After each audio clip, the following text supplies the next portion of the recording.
একটা সময় আন্দোলন, ঈদের পরে আন্দোলন নিয়ে কিন্তু বিএনপিকে ট্রল করতেন আওয়ামী লীগের সাধারণ সম্পাদক ওবায়দুল কাদের। তো যাই হোক, একটি রোজা আমরা শুরু করেছি, সামনে ঈদ। ইতিমধ্যেই আপনাদের সিনিয়র নেতারাও বলেছেন যে মার্চেই তারা নির্বাচনী রোডম্যাপ চান, না হলে পরবর্তীতে সমমনা বা গণতান্ত্রিক শক্তিগুলোকে নিয়ে করণীয় নির্ধারণে বৈঠক করবেন তারা।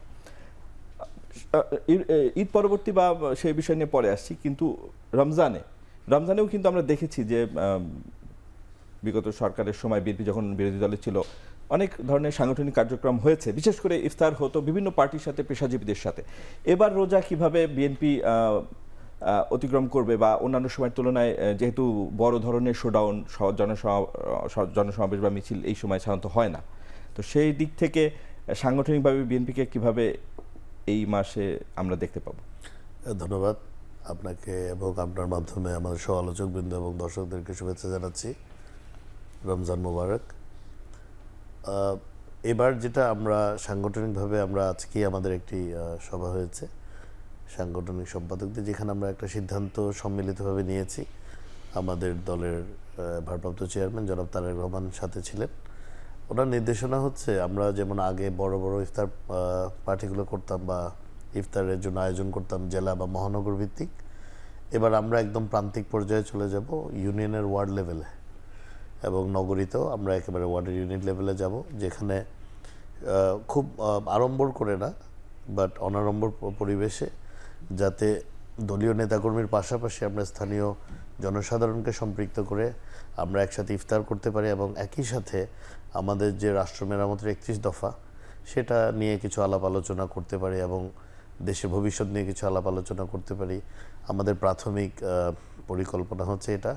একই সাথে জনবহুল এলাকাতে যার যার সাধ্য অনুযায়ী পথচারীদের জন্য এবং রোড ইউজারদের জন্য আমরা যত সম্ভব চেষ্টা করব পানি এবং ইফতারের ব্যবস্থা করার জন্য। তো মোটামুটি এই পুরো মাসটাই এভাবেই হচ্ছে। কেন্দ্রীয়ভাবে তো অবশ্যই কয়েকটা ফর্মাল ইফতার পার্টি হয় বা ইফতারের আয়োজন করা হয়, বাট মূলত যদি সারা দেশব্যাপী পরিকল্পনা বলি, তাহলে আমাদের পরিকল্পনা হচ্ছে একদম ইউনিট পর্যায়ে এটার বিস্তৃতি ঘটানো, মানে একক কোনো বড় আয়োজন না করে বা খুব মানে এক্সট্রাভ্যাগেন্ট কোনো আয়োজন না করে ছোট ছোট একদম প্রান্তিক পর্যায়ে আলোচনা করে, যাতে আমরা জনগণের সাথে আরও ইন্টারাকশনটা আরও বেশি হয়। একই সাথে জানতে, ঈদের পরে রাজপথে বিএনপিকে আরও বেশি দেখা যাবে কিনা, কেননা কিছু ঘোষণা, যেমন যেটা বললাম যে আপনাদের সিনিয়র নেতৃবৃন্দই বলেছেন যে মার্চে যদি নির্বাচনী রোডম্যাপ ঘোষণা না হয় তাহলে। তা আসলে দেখেন, ওই যে আপনি ওই ওবায়দুল কাদের সাহেবের কথা বললেন, ওবায়দুল কাদের আর ওনার যারা এইসবের লুটপাটের সঙ্গী ছিলেন, তাদের এইসব অবাস্তব এবং খুবই দাম্ভিক বক্তব্য এবং শেখ হাসিনার এইসব আচরণের জন্যই তো তাদের দেশ ছেড়ে পালাতে হলো। তো BNP as a political party 17 বছরে কিন্তু রাজপথেই ছিল, সবসময় ছিল। অত্যাচার নির্যাতন হয়েছে, তারপরেও ছিল। এখন 5ই আগস্টের পরবর্তীতেও ছিলাম, এখনও আছি। যখন যে দাবি আদায় করতে যেভাবে কৌশল করতে হয়, যে কৌশল অবলম্বন করতে, অবশ্যই সেটা করা হবে দলের পক্ষ থেকে। ধন্যবাদ।